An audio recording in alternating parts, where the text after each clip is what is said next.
Olá, alunos, sejam bem-vindos ao canal da Astra Educa e hoje vamos estudar para o concurso da Secretaria de Estado da Administração do Rio Grande do Norte, a CADRN, no cargo de Agente Administrativo Previdenciário, na disciplina Noções de Direito Previdenciário.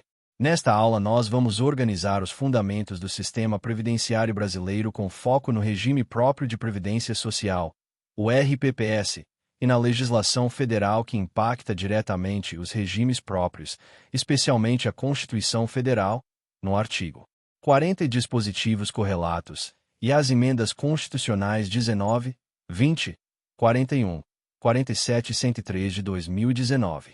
Primeiro, vamos tratar das finalidades e dos princípios básicos. A finalidade da Previdência Social é proteger o trabalhador e seus dependentes contra determinados riscos sociais que afetam a capacidade de sustento, como idade avançada, incapacidade para o trabalho e morte. Em linguagem de prova, Previdência é um seguro social de caráter contributivo, isto é, exige contribuição e vincula a proteção a regras de filiação, custeio e benefícios.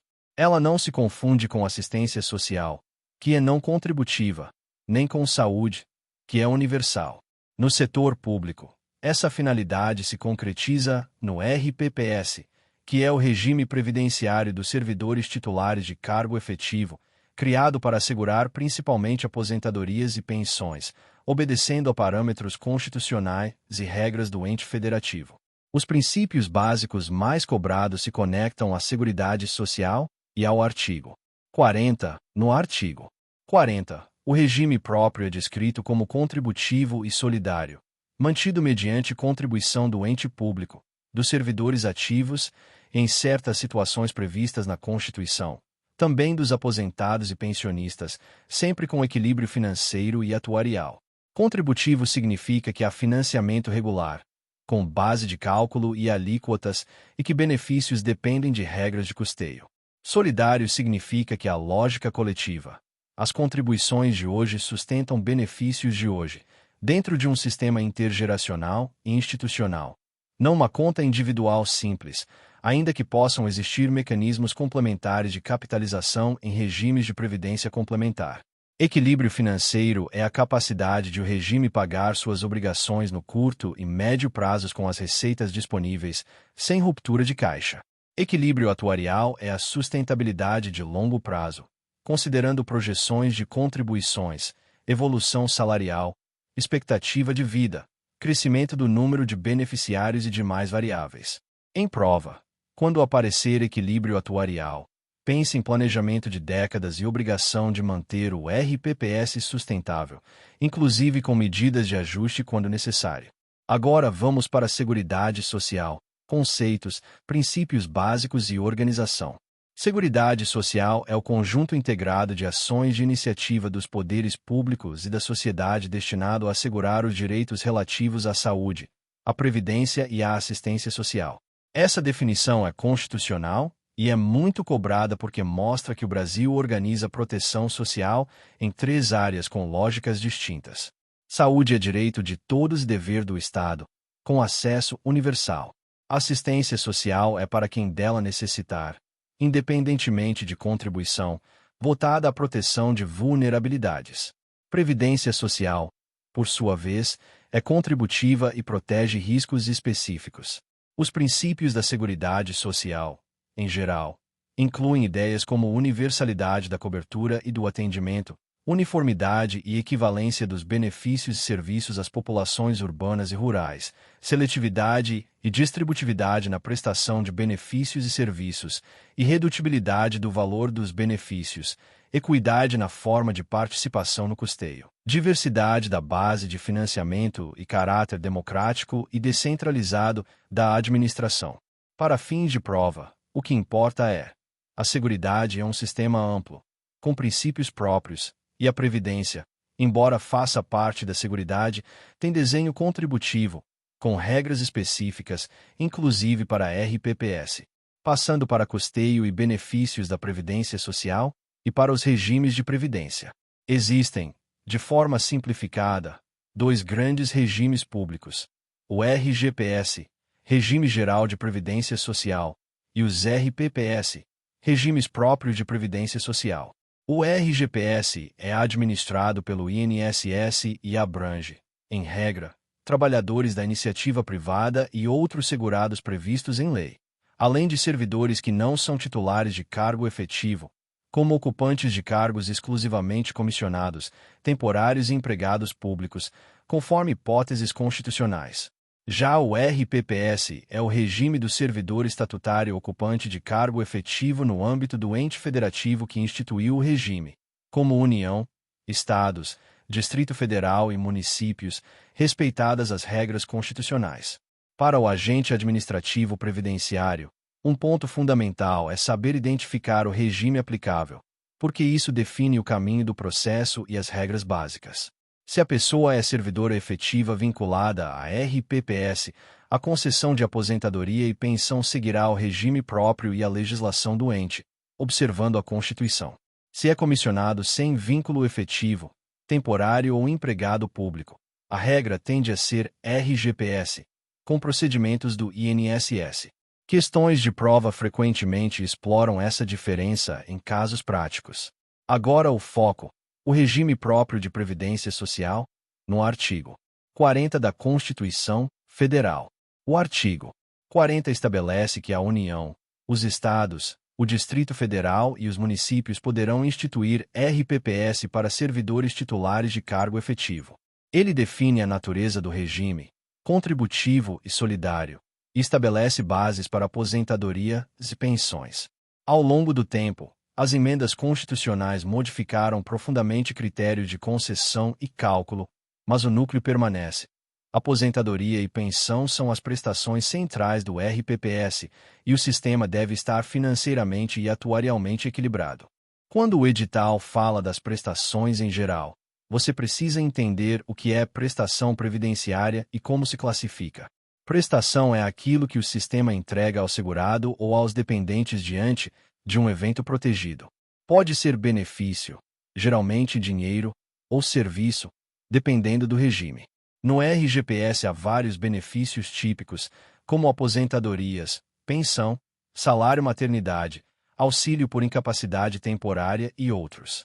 No RPPS, por força constitucional e das reformas, o núcleo é aposentadoria e pensão por morte. E um detalhe importante para a prova. A Emenda Constitucional 103/2019 reforçou a lógica de que o RPPS deve concentrar-se em aposentadorias e pensões, deixando outros eventos sob responsabilidade do ente federativo por outras vias, conforme legislação e organização administrativa, o que muda a compreensão de alguns benefícios que antes eram tratados como previdenciários em sentido amplo no setor público.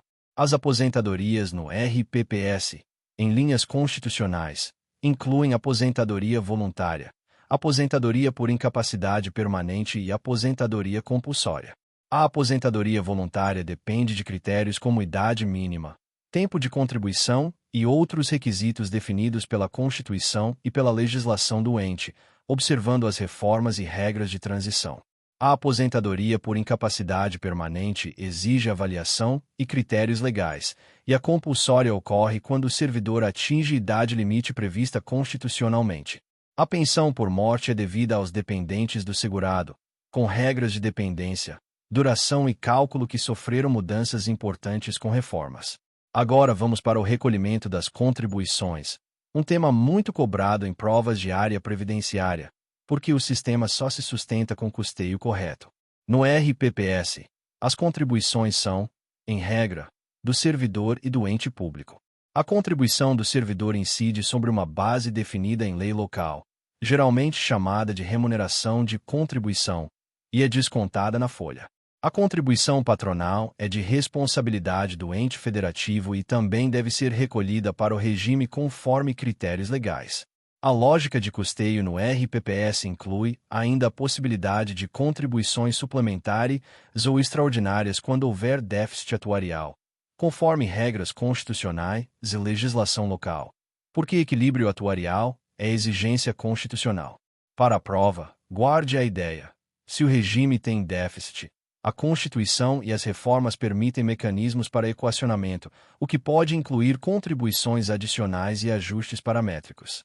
O recolhimento, na prática administrativa, envolve retenção correta, base correta, alíquota correta, registro contábil e repasse ao fundo ou unidade gestora do RPPS dentro do prazo. Qualquer falha pode gerar inconsistências, glosas, responsabilidade administrativa e prejuízos futuros ao servidor. Além disso, o recolhimento tem ligação com prova de tempo. Tempo de contribuição e regularidade contributiva precisam estar documentados. Em processos de aposentadoria, é comum haver necessidade de conferir vínculos, descontos e períodos, inclusive para a averbação de tempo de RGPS no RPPS ou contrário. Aí entra um instrumento essencial, a certidão de tempo de contribuição, a CTC, que formaliza tempo de contribuição em um regime para aproveitamento em outro, evitando contagem dupla e permitindo compensação previdenciária entre regimes. Chegamos ao salário de contribuição, que é outro tópico clássico. No RGPS, salário de contribuição é a base sobre a qual incidem as contribuições previdenciárias do segurado, com regras próprias e tetos definidos nacionalmente. No RPPS, embora a expressão possa ser usada, o mais preciso é pensar em base de contribuição do servidor, definida na legislação do ente, respeitando parâmetros constitucionais. Em geral, incide sobre parcelas remuneratórias permanentes e exclui verbas indenizatórias, como ajuda de custo e diárias, mas a prova pode exigir atenção ao que a legislação local considera incorporável ou não, e ao que integra base contributiva.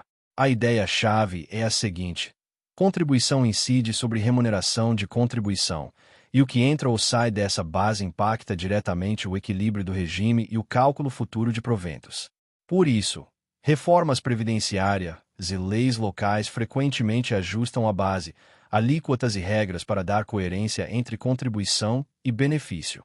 Para o agente previdenciário, o ponto é sempre trabalhar com a base legal aplicável e com registros consistentes.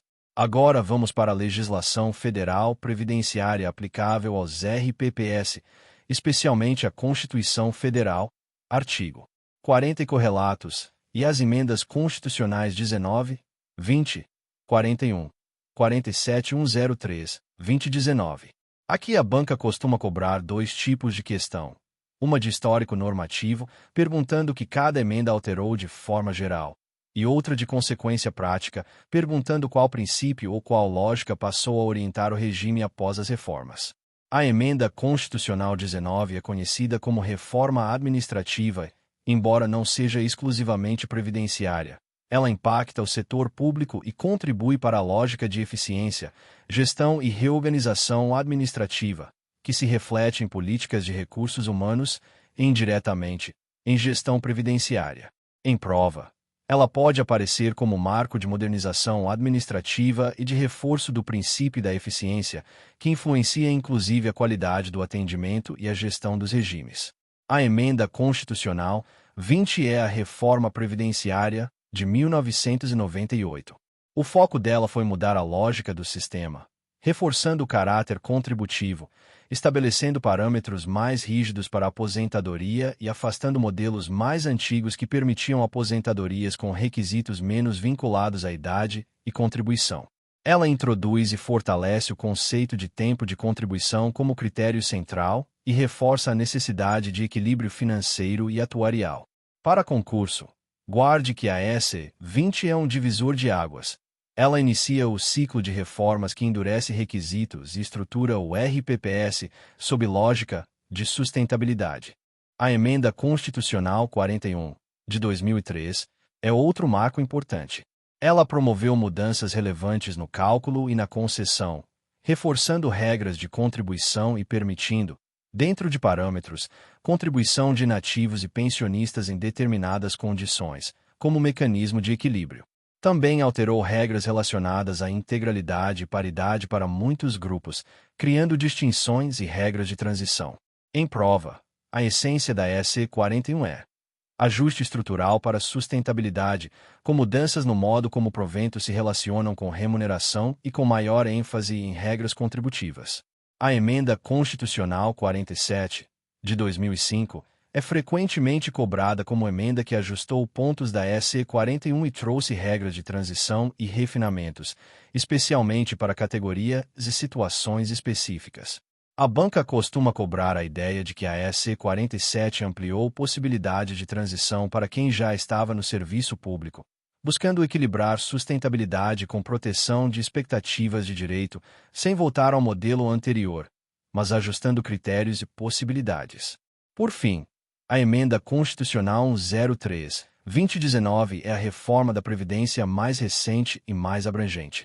Para o RPPS, ela reforçou e aprofundou a lógica de idade mínima, reestruturação de cálculo de benefícios, mudanças nas regras de pensão e exigências mais claras de equilíbrio atuarial, além de prever parâmetros e autorizações para que estados e municípios adequem seus regimes. A S 103 também estimulou a harmonização de regras, ampliou instrumentos de ajuste do regime e reforçou a necessidade de transparência e governança. Em provas, a S 103 aparece muito em noções gerais: aumento de exigências, reforço do caráter contributivo, novas regras de cálculo e maior foco em sustentabilidade de longo prazo. Um cuidado essencial: muitos detalhes numéricos de idade, percentuais e fórmulas variam conforme o ente federativo, especialmente após a S 103, porque a União tem regras próprias e estados e municípios podem adequar por emenda e lei local, dentro de parâmetros constitucionais. Então, para não errar questão, você deve seguir o comando da banca. Se ela perguntar no âmbito da Constituição Federal, IS 103, responda pelo parâmetro constitucional e pela lógica geral. Se ela perguntar no estado do RN, você deve buscar a norma estadual específica que internalizou ou regulamentou a reforma. Agora vamos consolidar como esse conteúdo aparece no trabalho do agente administrativo previdenciário, portanto, como tende a ser cobrado. O agente atua em processos, e processo previdenciário é essencialmente documental e legal. Você confere vínculo e regime, confere tempo e contribuição, confere dependência quando é pensão, confere-se as certidões e averbações, organiza a instrução, faz diligências quando falta documento, encaminha para análise técnica e decisão, registra atos, acompanha a publicação e implantação em folha, e orienta o segurado com clareza. Todo esse trabalho está ancorado em princípios: legalidade, impessoalidade, segurança jurídica, motivação, eficiência e proteção de direitos fundamentais. No campo previdenciário, isso se traduz em duas exigências simultâneas: garantir o direito de quem tem direito e proteger a sustentabilidade do sistema contra erros e irregularidades. Para encerrar, memorize este mapa: Previdência, no Brasil, está dentro da Seguridade Social, mas tem natureza contributiva. Existem regimes, principalmente RGPS e RPPS. O RPPS é para servidor efetivo e tem como núcleo aposentadorias e pensão, com custeio do servidor e doente e com obrigação constitucional de equilíbrio financeiro e atuarial. O recolhimento correto e a base de contribuição são essenciais. E as grandes reformas constitucionais, SC 20, 41, 47 e 103, mudaram requisitos e cálculos com foco em sustentabilidade, criando regras de transição e exigindo adequação dos entes federativos. Se você estudar com esse mapa, você consegue responder com segurança tanto questões conceituais quanto questões que simulam situações reais de análise previdenciária no serviço público.